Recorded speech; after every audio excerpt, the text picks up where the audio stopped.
I've had a buyer who was exhausting all of their funds to purchase a home, and they couldn't when it came to like if they bought their next inspection. So that's where I come in, and sometimes I'm like, I'll pay for your next inspection, because I think sometimes I'll lose that client, not because it doesn't make sense for them, but because I don't see them buying ever again.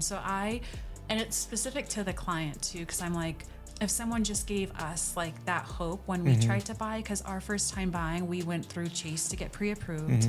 We were declined. Like they told us we needed more money. And I was like, goodness, we probably could have bought if like we knew how to like make sense of all of this whole process. And we didn't buy for like 2 years. So I'm like, goodness. And that's what scares me with some of my clients. Like I feel like they won't ever buy. What's going on, everybody? Jon Grogan here with the Rewind Podcast. Today I have with me, as always, Edgar Ramirez, and I have with us Jessica. Jessica, I'm not going to pronounce your last name because I know I'm going to screw it up. It's not that hard. It's just Jessica Arguello. Yeah. Arguello. Okay. Yeah. All right. Well, There you go. there we go. Jessica Arguello here with us. We'll go ahead and hop right into it. We're on episode 13, I believe. Really excited to have you on here and learn a little bit more about your story. You've worked quite a bit more with Edgar. I've worked with you a little bit, but go ahead and start us off. Tell us a little bit about yourself. Oh, goodness. Okay. In terms of like business, personal, all of the things. I think we'll start with a little personal to get people a little bit of background on your upbringing, your little bit of your story, and kind of what you've. And then we'll get into the business side of things. Cool. Yeah. So I was born in New Mexico. We moved here when I was 6 or 7, really young, probably wrong with that date, and been in Colorado since. Grew up in North Glen, Colorado, went to North Glen High School, still live there to this day. I have 2 kiddos and a husband. We've been married for this upcoming year will be 13 years, but 12 years in total. That's awesome. Got married really young at 19. Congratulations. That's kind of hard to pull off these days. It's very hard. It's a lot of compromise, picking your battles. Yeah, and just learning each other and like knowing we all have a common goal and like, Yeah. How old are your kids? 7 and 9. 7 and 9. Okay, so they are I've got a bazillion nieces and nephews, and I love that age because they're just, they're figuring out the world. They're starting to realize that they're free beings and they can do whatever they want, and they don't necessarily have to listen to you. But well, that's awesome. I guess tell us a little bit about your high school experience, what that was like for you, and bring up how you got into real estate. I guess your background on how you progressed through the years. Yeah. In high school, it was actually a little bit of a troubled time for me. I was like very like into partying, all of the things. I was my parents' reckless child. And my senior year was coming around and I was actually short on credit. So I wasn't going to graduate on time. So I went to an alternative high school my senior year and I was able to graduate on time. Everything was good. And I started working really young at 15. My parents weren't well off. So I started working at King Soopers. You started young. Yeah, I started really young. That was like the youngest you could start at like a job as 15. Say, I think I started lifeguarding when I was about 15. So definitely understand that. Yeah, and then I made my way up through King's. I started as like a courtesy clerk, like bagging groceries, pushing carts. And then do you guys remember when King Soopers had like the VHS area and like the photo? Yes. Yeah. So I moved my way up there when I was 16. I worked service desk. And that was like the cool job because you could just like watch movies. And then the Starbucks opened. They took away VHS and all that. And then I moved my way up. And I really thought like King Soopers was like my end goal because I started so young. And at that point, like King Soopers was a really good job to have with like the union. And was there certain people in the King Soopers? I know with jobs, you always kind of attached to somebody that's kind of coaching you, teaching you. And was there somebody like pushing you to grow with that company, or was it just your personal desire to like, I see myself? I think it was my personal desire. I always knew, like I always told my mom, everyone, like I'm going to be successful.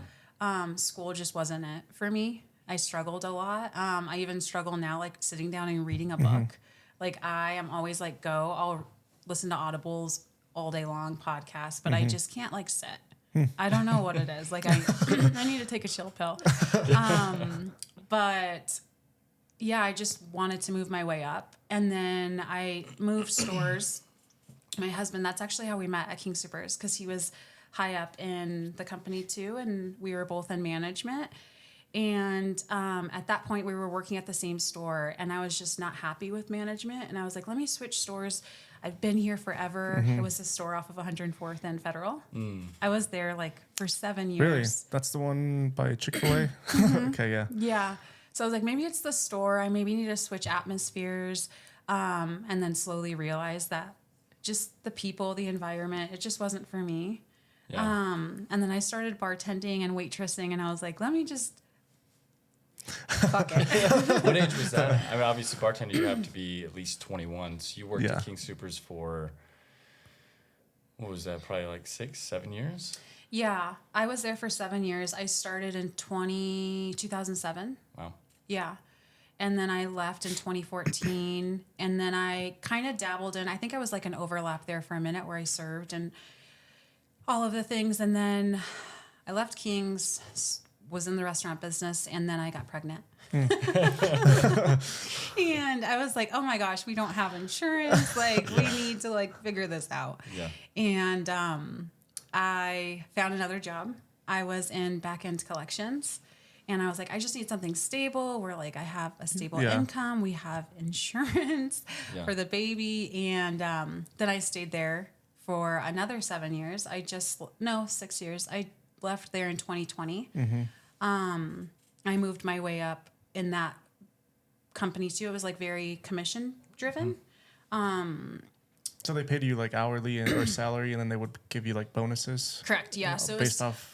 Yeah. So it was back end collection. So depending on how like the team and the department, all of the things, you like were on a ranking system. And I was always at like the top of, and I was like, goodness. And I remember one time in office, I typically worked from home at that time, but one of the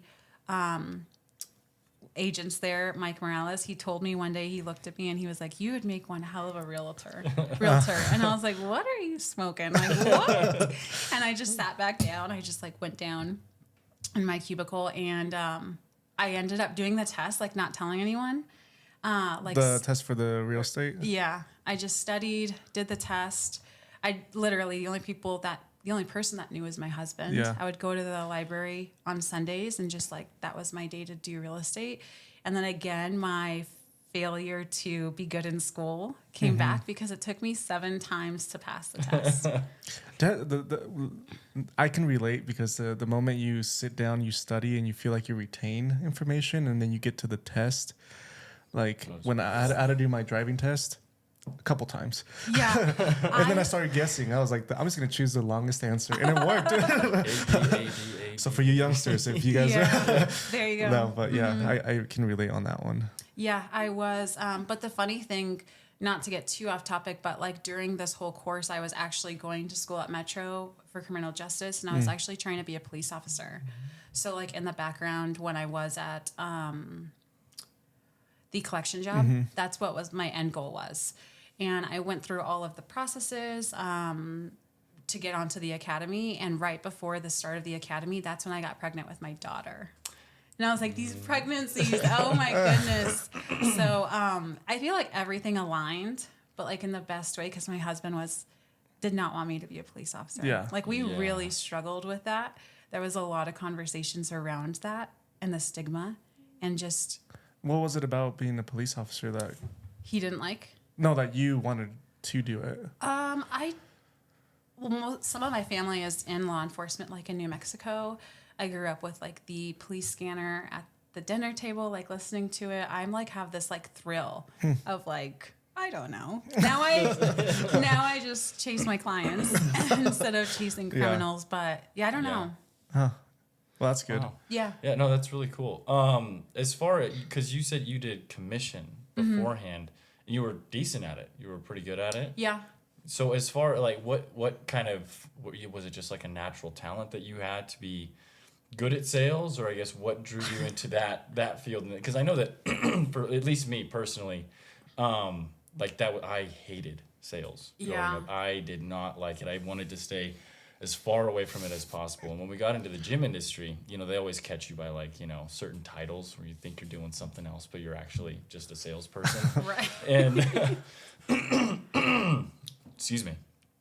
But it you know, it just kind of, as I got into the industry, the gym industry specifically, and I like was at the front desk, running the front desk, which was really just a, you know, glorified sales position. You're taking people on tours and things like that. Yeah, you know, I realized that I kind of had an act and a talent for it for whatever reason, even though every situation that I was in, you know, selling the person on the gym membership, I was absolutely terrified. And I was like, it's just an inspection or just a tour. I'm just giving a tour of the gym. But it you know, it worked out and I ended up getting more comfortable, but public speaking was the worst thing for me. So how did you realize that you guys, I guess you had an act for it? Was it comfortable for you? Was it not very comfortable, or? Yeah, I don't know. I definitely would say if I knew real estate, like I never thought of like being a realtor, real estate agent, like this was a sales driven job, which it 100% is. I was similar, like that aura around sales. I was just like, I just don't want to do that. Mm-hmm. Yeah. For me, specifically being in the commission and the collection job, I think it has like, for me, it came down to approach. You can't just, you have to be understanding. You have to be empathetic. A lot of these people aren't trying to forfeit like failure to pay or not pay their bills. And at that point, the department I was in was like lien and garnishment. We were verifying assets, verification of employment, and it was right before they started garnishing wages. So I figured out is I'll approach with people.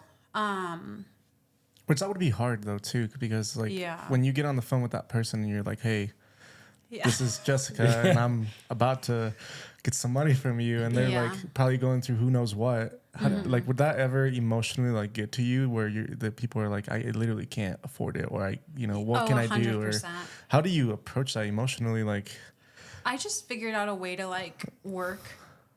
I always like not manipulate it, but essentially with collections, you get like a drop file based off like Pacific Mountain standards. So like those drops every morning, there would be like 5,000 accounts that just dropped. And I would go through them and you could see certain like factors in each file. Like they have good credit. It sometimes would show like their employer. And I'm like, goodness, like this has to be a fluke. So I would be able to find their information, call them. And so I wouldn't like work a lot of those files where it was like they truly couldn't.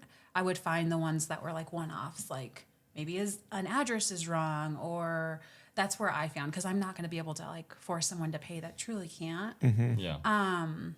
Yeah, I don't know. It's an interesting industry, I think. And it's weird. It sucks being on that side, because I've been not that I couldn't afford it at that time. I just forgot to pay that certain stuff, and then I started getting all men. My husband, I'm like, he would have the money and he just wouldn't pay, and I'm like, what are you doing? Yeah, no, it's the small things. Like, I've told him like one of the biggest reasons my credit was so bad at first was I was so broke, and I got $100 loan from one of those money tree places, and I forgot about it and never paid it back. Fast forward, I mean, it's still in my like credit report, but it doesn't show as like shows as paid off or whatever. But it still like shows that there was like I don't know what you would call it, but that I didn't pay it in time, basically. Yeah. But so to go into your current career, which you're very passionate about and you're killing it, so like you have a lot of awards that you've won throughout your career that I've seen that you posted on your social media and stuff. Tell us a little bit about that. Tell now knowing a little bit of your background, the struggles that you had. You took 7 times to pass your test. And you still, for some reason, didn't give up, which props to you, because a lot of people, if I would have failed 3 times, I'd probably been like, this is probably not for me. It was horrendous. It was like a joke, but I was like... So what made you like what kept you moving forward with that, with wanting to get your license? Like, what was the reason you kept trying? Probably because my score kept going up, and I was like, I'm so close. At least you had that going. Yeah. Yeah, I think for me, like the only thing I could think that like saves me with that is like there's a state and then there's a national test with real estate. So I would get like so close on the state and then my national would get so low. So I'm like, screw it. I'm just going to do state. I'm going to figure out state. I'm so close. So I figured out the state by like the third run. And then it took me like 4 more tries to finish the national. But I think just knowing that I didn't want to continue doing what I'm doing and I am so close. And this is just like who I am as a person. Like I'm really bad at taking tests. So I just continued on. Yeah. But you're not a quitter. Clearly. Yes, I'm not. Yeah. That's one thing. Yeah. Yeah. Yeah. Did it scare you to move into a position that was only commission based, or was that kind of not a factor? You're like, this is what I want to do. Like, this is clearly, 7 times you were pretty determined, but did it worry you to step out of that position of having a salary? Oh, 100%. It scared me, but I think, say that again, John. Yeah, no. So, because for me, like I said, she gets to start. I don't know. That's how my brain is. Yeah. It's like, okay, I have this question to ask, and then he'll say something, and then it's poof. Yeah. Oh, why? Why? So did it scare you at all to go from, having, because a lot of people, especially with what I'm figuring out now, and I knew this years ago, but it's to move out of that, steady, consistent, where you have this much money, at least I have this much money coming in, even if you don't have, commissions or anything like that, you have a steady salary. But real estate, if I'm correct, it's only commission. Like, only. Otherwise, you're making, if you don't make any sales, you're making nothing. Mm-hmm. Yeah. Did that scare you, especially with 2 kids? And I don't know what your husband was doing. We can get into that at that time. But did that scare you to move into that place where it's like, I have to perform to get paid? Yeah. No, I think it just pushed me even more because I'm like, goodness, now I have kids relying on me. I have a house payment to make. I have groceries to be paid, bills coming in. Yeah, it scared me, but I'm always like a better on myself. Yeah. Like, it's time to bet on myself and like, no, I can like figure it out. And like for me, I always say I don't know how, but I always like, I'll procrastinate, but it'll get done. And for me, my big thing is like my word. If I tell someone, that's like one thing I can't stand is like if someone is not like a man of their word. Like, you said this, you said these things, and I say it all the time to my husband, even like contractors that I work with, and I'm like, never working with them again. They said they're going to be here, like time slots is different, but like ignoring calls, not doing things you say you're going to do. And that's just how I've always been, even like how I teach my kids. So it scared me 100%, but I was more so excited. And like, I've never woken up every day and been like so excited. And I used to see those quotes like on Facebook, Instagram, and you're like, wake up and you're so excited. And I'm like, I want that life. Yeah. I don't care if it barely makes anything, but like, I wake up every day and I love my job. Like, I truly, like, I love it. Yeah. So that step into that career, so you've done the test 7 times, you finally passed. So sorry to keep bringing that up. No. Stop bringing it up. No, but I think it shows 7 is a number of completion in the Bible. Very true. Oh, I love that. It's a that. number of completion. You've passed your test. Like, what does that look like? What are the first things that you're doing? Especially because, my sister-in-law, she's a real estate agent. I know tons of real estate agents. What did that look like for you? Because the biggest thing is just building your book of business, which is the hardest thing. Did you go and work for another firm, or were you just kind of like on your own trying to build a client base? I've always been on my own. I've never worked with a team. And at that time, it was like horrendous time, like the worst time to become a realtor. Well, not necessarily, but just because I remember, because we take our test with PSI, which is the government, and they sent out this thing because COVID had just hit. It was like March of 2020. And it was like, all PSI's offices are closed. And I told my husband it was like a joke. And I was like, thank God I just passed. Because I don't know if I could have I don't even know what the structure looked like for them to reopen those. But I was like, I'm passed. I'm sitting pretty. We're fine. But at that time, Dora, the government, it took like 4 months just to get my license. So I'm just like a sitting duck. Yeah. After I passed the test, I ended up going to Remax that July or August, hanging my license there. And I was there for 3 years, 2.5 years, 3 years. And I just left there. I was always on my own. Remax, they have a good mentor program. So I had a mentor there, someone to help me go over contracts, because truly when you pass the test, everything that you do with the test and everything you do with the schooling, like it doesn't even teach you how to write a contract. It doesn't teach you how to negotiate, which are true like requirements to be a good realtor, in my opinion. Like you have to know these things and have these things. And I think I always joke, because sometimes I think I've told someone before, like in a workshop or in a class, like it took me 7 times and I kind of got shunned. And I was like, that test does absolutely nothing for you as a realtor in the job. So if you're discrediting me that off of that, I could care less, because it just doesn't truly get you to be a good agent or teach you anything other than like big maybe no-nos. shows basic, common sense. Do this, and stuff like don't that. do this. But I read something yesterday. It was about real estate agents, and I'm gonna get your perspective on it. But according to the National Association of Realtors, 87% fail within the first 5 years, and you were not one of them. Yeah, and this is my And so, going on what does that mean to you? That's What does that mean to you? Like knowing that the first year might have been rough, the second year was still maybe like a learning curve. You're still building clientele, and now you sold millions on millions of real estate. What does that mean to you, knowing that you were not one of that percentage? Yeah, I don't. I know the truth to that, because it is such a glorified business, and I'm like the stuff that we get stuck doing. And sometimes I'm like, goodness, I should really like vlog this or just like take videos of the nonsense we deal with. I think people think it is really just opening doors and like cashing checks. I joke about this business a lot. And if that's what you want to believe it to be, you're going to be horribly mistaken. I was like picking up dog shit the other day out of a client's backyard. I do like the most crazy things that people would just never know. Because I just don't post it. But I think it's a true statement. I see agents, especially this year, with the NAR settlement and all of these these public things going on with real estate.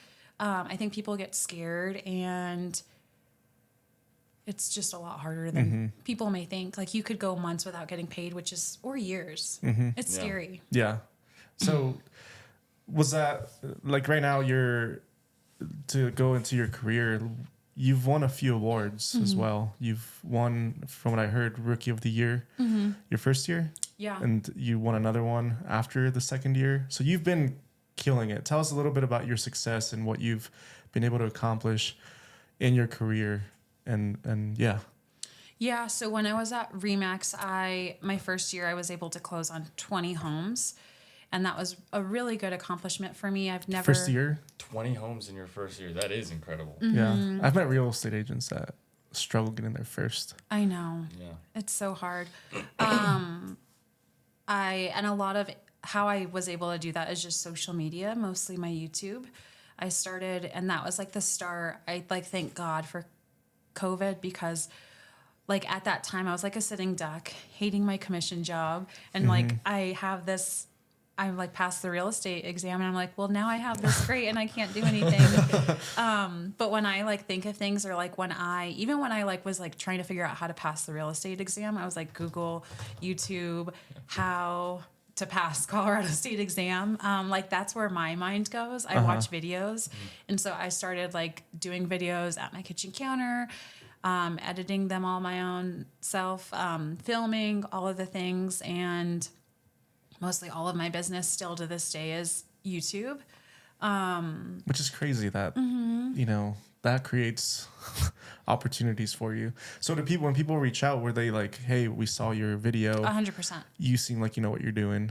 Yeah, that's mostly, even to this day, my past clients, I would 100% say 85% of them are social media or YouTube driven. And for a long time, I didn't really tell people, because I was like, ooh, they're going to do YouTube, or like they're going to steal my ideas. But I'm like, it's so hard. Like to not only like film, edit, all of those things, which I need to like find help where it's needed. Cause I'm like big on like doing everything myself.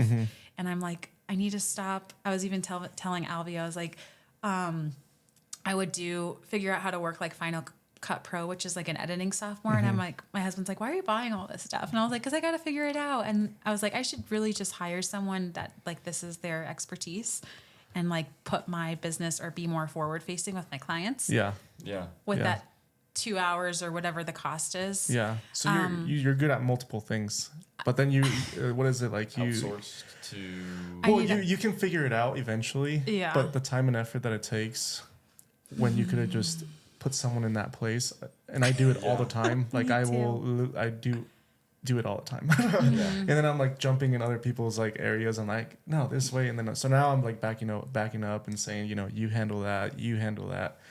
And it's the same thing. Like you have so much going on with your career and your life and your family, and separating yourself in different areas and allowing yourself to be successful in the areas that you're, better at, I guess. Sometimes it's like the best thing you can do. Yeah. That's just based off my personal experience. Yeah. But it's really cool to see that you're like I need to on not top be. So with that content, because that was probably a new thing that was happening at that time. Because I mean, you couldn't go out and sell, and present all of the, the networking events were closed up because you couldn't meet with people. How did you figure out? And I don't want to give away your secrets or anything like that. So cut out what needs to be cut out, I guess. But like, how did you figure out what content was going to work? What drew people in to that? Because I can't imagine. I mean, if you were the only person doing it at that time, that would be fantastic. So. But yeah, imagine more people did. So what, I guess, set you apart in that realm from all of the other people? Yeah, I think for me, I do a lot of videos on like down payment assistance, for instance, which a lot of agents shy away from. So I think I just don't care if I share it anymore, because I feel like that even that niche, or that like saying like I want to help clients, first time home buyers with down payment assistance, agents are like, oh, that's taboo, because they not only require a lot of nurturing at times, but a lot of hand holding. And for me, my thought is, if I can get some solid clients who need this help, don't know it's possible to buy a house at like their beginning stages of home ownership, and then like stay attached to them, and like as they grow, that was like always my hope. Because when we bought our first home, we used down payment assistance, and we would, every chance I got, I was dropping my realtor's name. Every chance. And it got to a point where even with my family, when I got into the business, they were like, we're calling Mandy, because that was our realtor. Yeah. And I was like, you better not. You're mine. And I remember too, at one point I had looked on her Facebook, my realtor's page, and I was like, goodness, we have like 20 mutual friends. Yeah. And it was even friends, because my husband doesn't have any social media. It was friends of his through work. And I was like, how does Mandy know like Jerry? And he would be like, oh, I sent him her information. And I was like, oh my God, like, you know how much we've sent Mandy? And I was always just so happy to share her info, because she was just so good to us. And so I was like, if I could like change someone's perspective on home ownership based off like who they use, and them have like my like happiest times were like, thank you so much for sending me Mandy. Like, she was stellar. She was on her stuff. I loved that. Mm-hmm. No, that's brilliant. I mean, two things that I, out of everything you just said, is you found a niche where nobody else, like you found a pinpoint where it's like, okay, people need help here. And this is where it's like I see people struggling in real estate, which is fantastic. And then obviously just giving back. And I feel, we've gotten far more business from referring to other people and just having that giving mentality. Yeah.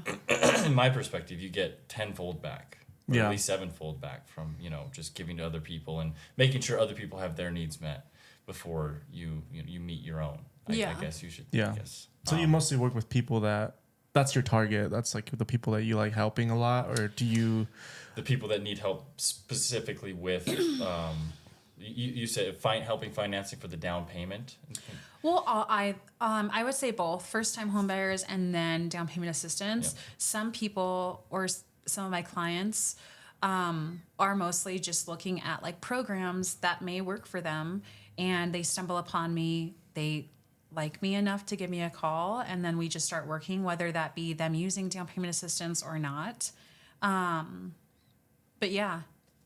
How does your like initial, just for people that may see this and that are trying to get help course we want to plug you, and he's going to be looking at buying. So I don't know what. Yeah, you know. I mean, I'm just poking for information here because I'm about to be a home buyer too. Yeah. So this is. She this asked is me great, about it outside of I this. was She's like, like, I'm gonna when get is John John. back? You're saying this is my I'm gonna opportunity. sell I him was like, right here on probably. this podcast. Yeah. So with that being said, like for new home buyers, what is your approach as far as like what do you recommend? Are you aggressive? Are you an aggressive like salesperson or realtor, or are you more of like, let's figure out what you need? And because I've met realtors that are savages and they're just after your cash money and they're like, all right, peace out. You'll never hear, or they sell you a home that, you know, maybe it wasn't what you expected, or, you know, I've heard many stories from different people. So what is your approach as far as that goes? I think a lot of agents have like, I call it like commission breath. They're like very hungry for that. And I feel like it's very easy to see. I feel like just in sales, like I'm not going to be pushed to do something and I'm never going to push my clients. Even I've had clients where I'll help them for like a year and they don't buy, even specifically in like 2020 where they either got like buyer's fatigue, they couldn't like pay these absorbent amount of money and it just wasn't the right fit for them. Yeah. I would say I get so lost, Edgar. I get like, so go back and what was your... So what's your approach when you're kind of introducing yourself to that person that's trying to buy a home and using you? Yeah, I usually do like a buyer consultation, figure out like time frame, budget, any weird factors, maybe like a credit repair. I always try to get in front of the client initially, even if like I had a buyer consult yesterday and he's not looking to move until next June. And he's firm on that. He's not willing to break his lease. And I'm like, heard, understood. Like, let's start like some prelim stuff and just like do a soft pull, at least figure out like budget, what that looks like. You could start searching. And if there are any homes in the meantime, again, we don't have to look, but if you want to go view them, we could just like look. Right. I try to tailor it to the needs of my clients. And I feel like that really helps. How does a new buyer come up with the budget for? So I remember when my wife and I were trying to find a budget, we were kind of lost in that sense. We didn't know. I feel like we could have gone maybe a little bit lower. We could have, I don't know. Again, I don't know how we even came up with our budget, to be honest. And that's me being honest. I don't know how do you approach that conversation? Like, this is how you should approach your budget, or? Yeah.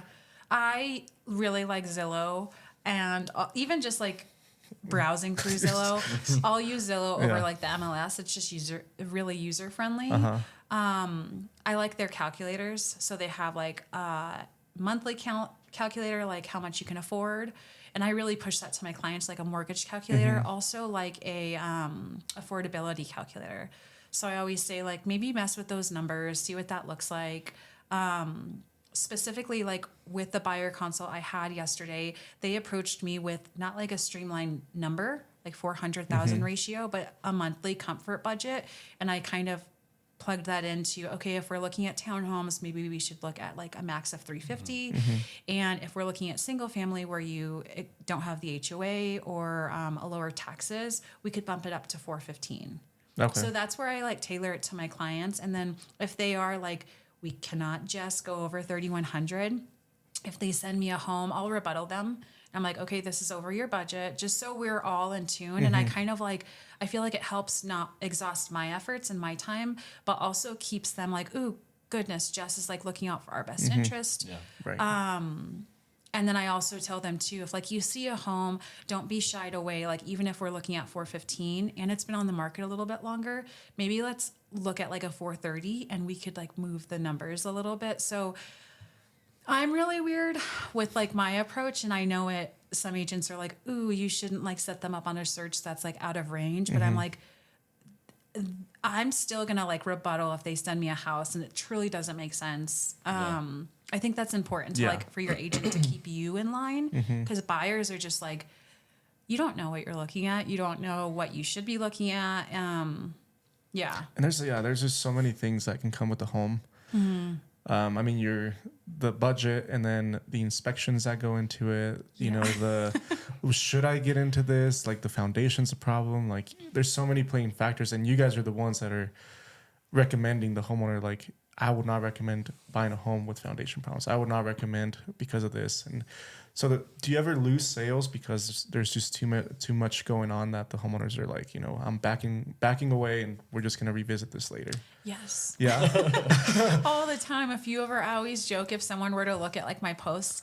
I don't really post on Instagram, but like on my Facebook, it'll say like under contract, and then it will never say like a sold because that buyer either fell out of contract or something happened. I've had a buyer who really like was exhausting all of their funds to purchase a home, and they couldn't when it came to like if they bought their next inspection. So that's where I come in, and sometimes I'm like, I'll pay for your next inspection, because I think sometimes I'll lose that client, not because it doesn't make sense for them, but because I don't see them buying ever again. And it's specific to the client too, because I'm like, if someone just gave us like that hope when we tried to buy, because our first time buying, we went through Chase to get pre-approved. We were declined. Like they told us we needed more money. And I was like, goodness, we probably could have bought if like we knew how to like make sense of all of this whole process. And we didn't buy for like 2 years. So I'm like, goodness.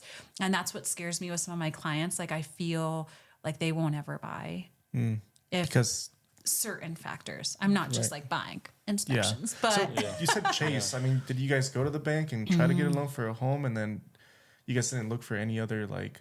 Yeah, that was we knew we wanted to buy. I remember like calling an agent once and like seeing us for sale sign, because I was always like this dreamer, and my husband's, I would say he's like my repellent, like bringing me down, because I'm always like, imagine, and he's like, calm down, Come back to earth. Yes. But I remember we were driving once and I called this agent from like a sign call. Yeah. And I was like, can we buy this house? Like, I don't know how old I was. And she's like, have you been pre-approved? But now even when I get those calls, I think of me and I'm like, goodness, had I known. But yeah, we bank with Chase Bank. We went into the bank. We got declined in person. They're like, you don't have any money saved. And I was like, goodness, I hear all these stories of people buying. And like, when you very well, we could have bought. You just weren't guided. It would have put them in a bad position. Like, I mean, because you Yeah. take that on, and I mean, like he was saying, if you go into this, property and it ends up having a foundation issue and stuff like that, but it's like the down payment drained your savings, and you got nothing to recoup your loss. Like if there is issues, that would be a terrible place to be. Yeah. It just sounds like you have a lot of experience. If you've gone through a lot of different scenarios, you're just, and you can tell that you're passionate about what you do, just the way you're talking about it, because you're like going in and you're like, this is, and explaining the process of buying a home. And I think a lot of people have low hopes of buying a home. Like I personally, growing up, being really poor, never living in a home, and moving like a bazillion times in my life, even countries, it was never even in my cards to buy a home. Like I always, like you said, I always knew I wanted to be successful, but I never knew how, I never knew why. And so now you're proving other females, one, that you're capable of doing, what you set your mind to, even if you fail multiple times. And you can be successful at what you do, which is very inspiring even to people outside of your realm. So what kind of people do you kind of connect with and you network with, and that you kind of get that support now that you're more successful in your industry? Like, do you pick and choose people you surround yourself with, or do you just... So just a quick add on to that. You said that you had a mentor in the beginning with Remax. I guess, how has that affected your process in all this? Yeah, she was like the Remax mentor. It wasn't like specific to me, so she would help. And Remax, I would say, had I started where I started now, which is like very, very, it's a cloud-based brokerage, so I don't have like an office front. I'm online. I did purchase my own office, so but I don't have anyone like to go to. Necessarily a little bit different. I would say the mentor really played into it, because she really just helped me and like understand all of the things, like what not to send lenders, what to change verbiage on, like be very direct in your inspection wording, even as far as like home warranty. We want the blue ribbon package from First American, not like, you have to be really specific and stuff like that, where like agents, they see like a new agent like me and they're like, ooh, we can get one over on her. so she really helped me there. Just be very specific on, you have to be on your stuff. Because it's not only like a huge liability being a real estate agent, they get sued all the time. Yeah. Agents, you have to like be on your stuff, but a lot of legality comes into it too. Does that change? So there's two different kinds of buyers from what I learned. There's a conventional buyer, and then there was the other one. FHA. FHA. So do you play your cards differently? Because the conventional is more, I don't know, would you say aggressive? Like they're ready, favorable? Yeah. Right? So does that play? No. No. And I always say too, a big thing that I always like when I do my videos on CHFA, which is like the Colorado home, the biggest down payment assistance program in Colorado. Like no one's gonna know what program you have except the lender and I. Like if we're in a multiple offer situation, it's not gonna like discredit you or put a leg up regardless.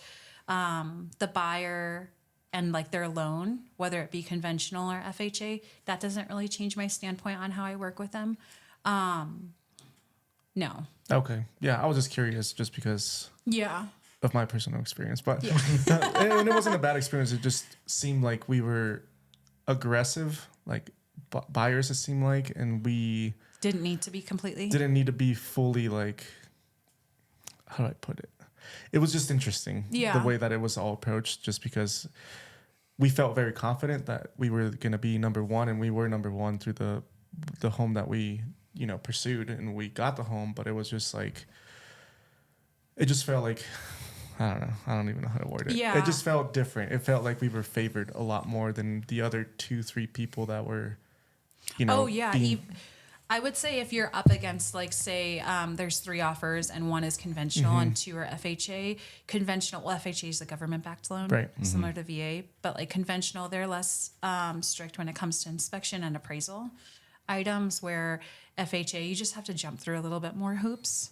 If the home's fine, I wouldn't imagine, but like just small stuff. Yeah. And then even when it comes to appraisals, like with an FHA loan, those stick with the property for 6 months. Whereas like as a conventional buyer, say an FHA, an appraisal comes in low, we could dispute it, we could throw it away, buy a new one. Where the FHA one is like, you're stuck. You're stuck with the government and everything around it. I've heard many things from people, so I just kind of picking your brain a little bit. But I guess for you, in the upcoming future, what is your goal to finish off the year, and then what kind of aspirations do you have for the upcoming year for yourself, your business, your clientele? Like, what is your goal? Yeah, I would say trying to just be better. I think going into like these slow months, sometimes I get nervous because I had a big month and now I'm kind of a little bit slower. So I'm like, let's get back on my P's and Q's and like get all of my systems in place. I touch my clients. I try to touch them like 2 to 3 times a year, whether that be like with client appreciation events or like reaching out to them for their home anniversary, their birthdays. And this year when I get busy, I slack. So I think from like what we said in the beginning, I'm trying to find someone to help or delegate these tasks elsewhere. You don't have anybody that's working with you currently? You're just a single person operation other than your social media team? Wow. Yeah. My kids help a little bit, but they are less help than Even with like door hangers, they'll help me with door hangers. Or like during the summer when I get like my nephews, there's like 7 of them, and we open the doors and they just like scatter like rats, and they'll like do little door hangers for me. But no, I'm trying to just have someone. I'm really looking for like an assistant in this coming year, just so I can grow and. Yeah. And your clientele referral base is consistent, so it's one of those things that you can kind of start predicting a little bit more, I think, maybe. Yeah, I would say I like have a good idea. I got really busy during August, which is weird, but I'll take it. Yeah. Interesting. Yeah. This year, that's where I like, I don't know. I'll take it. But yeah, I would say I know next year's going to be crazy. I don't know like where you guys are at like with business, and I feel like next year's going to be insane. Yeah. I think now that the elections are over, I think the economy, everything is taking a different turn. I don't know if it's going to be for the better or not. I guess we'll find out. But, I think it's going to be busy for everybody in every industry whatsoever. I do too. And, with the interest rates kind of seeing them kind of going down a little bit, I think the last time I saw it was like 6. Yeah. Right? Yeah. So I was going to ask you that because I'm obviously going to be a home buyer here pretty soon for, I guess anybody and everybody who's going to be looking to buy a home. Where do you see, do you recommend this time? Because I talking with a lot of real estate agents, it seems they all got their own opinion on is now the right time or is it not the right time? What is your opinion in all of that? Do you think that it matters or is it kind of dependent upon who you're working with that you would recommend them to buy or not to buy? Yeah, I think if you can afford and stomach the payment and truly afford it, buy now. As rates go down, prices are going to go up, and that's just how real estate works. I had no idea that's how it worked. Yeah. So as we're able to leverage not only price right now, but concessions, most of my buyers right now are not paying any closing costs at all. I can't remember one in the last year that paid their closing costs. We're also able to negotiate purchase price. All of the inspection items are being almost always paid for, or all of the items checked off. There's not a lot of rebuttals or resistance on that side. And the nice thing is rates are going to go down next year. And we're already seeing it trending down. I would say if you can't afford it, yes.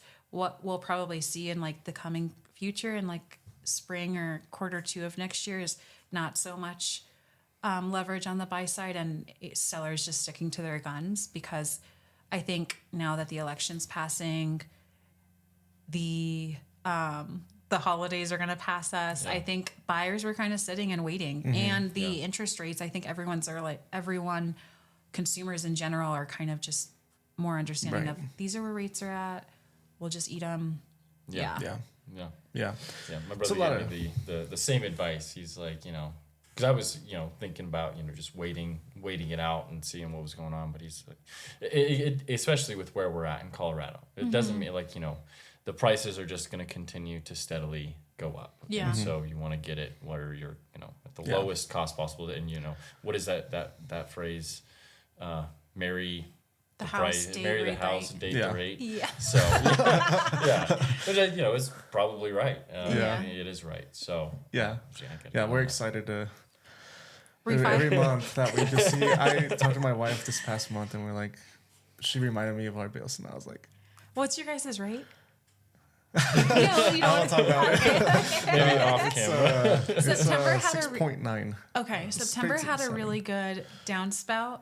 I think we're in September there was a minute where it was 5.75. So there's ways to manipulate it too as a buyer. I usually tell my buyers float the rate a little bit. You could float it for a 2-week period and just watch it. Pretty steadily. So that's always nice. And we're just waiting for that to drop at least 2.5 points. That way we can refinance, because we don't want to spend the money, lock ourselves in again at 5, and then and then it goes down to 4. We're we're kind of just seeing, the next year. I know. And now having a baby come in, it's going to be very expensive. So, but for, to kind of wrap up a little bit the podcast, one, thank you for joining us. Yeah, thank you guys so much for having me. Really encouraging, motivating to hear your story like everybody else's and kind of getting your background. It seems like there's a trend about people that are kind of entrepreneurs and successful that can't keep focus. Oh my gosh, that they're bad at school or test? Yeah, that too. Yeah. Well, if it was a correlation on school, I definitely would not be here. So. Same. Yeah. Yep. But for other realtors out there that, I mentioned the percentage of failure in the real estate world. If roofing world is the same thing. After 3 years, company shuts down, they go bankrupt. 5th year, you're struggling by all means, but you've made it so far.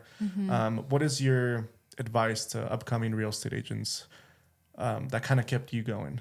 That was the certain things that you can give them words of encouragement, I guess. I would say stick to your truth, be honest, and always work with integrity and don't force. I feel like you could usually, I have like such a good read on people. Mm-hmm. I feel like I can like sense a genuine person. So I feel like if you're honest and you're true to yourself and you work hard, you'll be fine.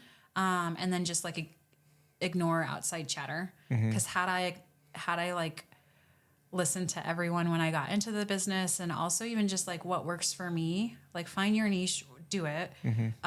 Mine was social media, but like a lot of the agents in Remax specifically, like they were a little bit older, or it just, so me doing content for like work, it's just a little bit weird. I think just like in this business, it's like you're working when they're sending out mailers, I'm editing a video, and they're like, what are you doing? So it's just different. I say stay true to yourself and you'll be fine. Yeah. I like that. Integrity above everything else. Always. And like you said, one of the biggest things that I'm always talking about is your word is your bond. And it's like once you say something, that you said it earlier, and word means a lot to me personally, and I'm sure you know that means a lot to you from what you said. So if you're struggling, don't manipulate or don't try to pull one on anyone, because it won't work. It'll come full round and bite you right in the ass. Yeah.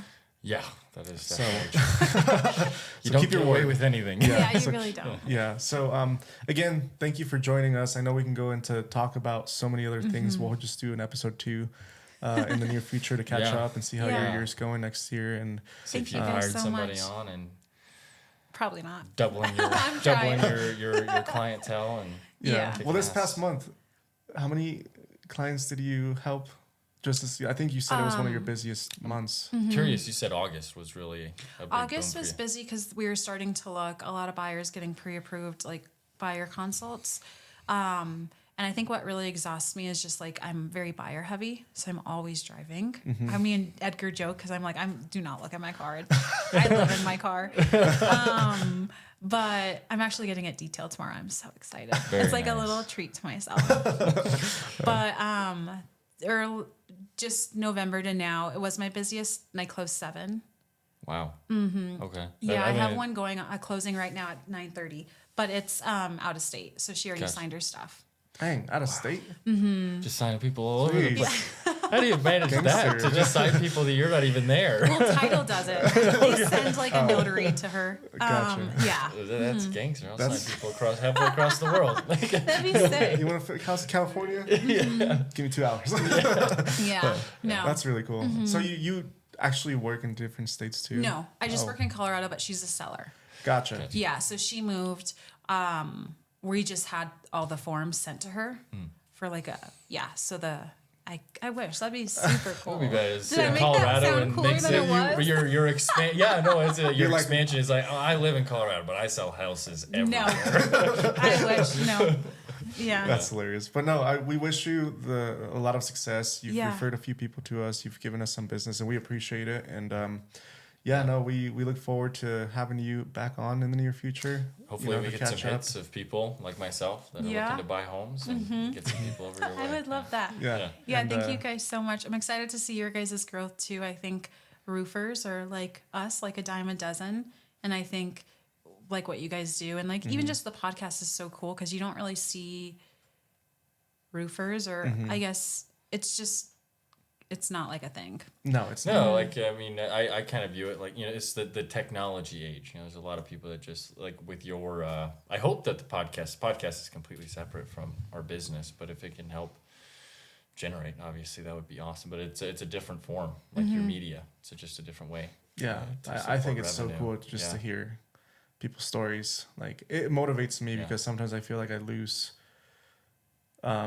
sense of like motivation, or not even motivation, just to stay hungry for all the goals that I've ever wanted. It's like, well, it's like you start achieving them, and it's like, well, you can't cap yourself to not keep learning or feel like you know everything, because you don't. Like I don't know a lot, and so when we have people like you on, Jamie last week, and just a few other people that we're bringing on, it's like really cool to hear people's stories and your backgrounds. That it's like, man, that's the kind of people I'm surrounding myself with. Yeah. Like I'm gonna kick some ass. You know what I mean? 100%. So it's really, thank you for coming. If you ever want to do content, get creative. that'd We be can awesome. do content. Get Alvi Alvi. involved, and kind of go from there. But we'll wrap this one up. Yeah. Thank you guys. Thank you guys for listening. Yeah.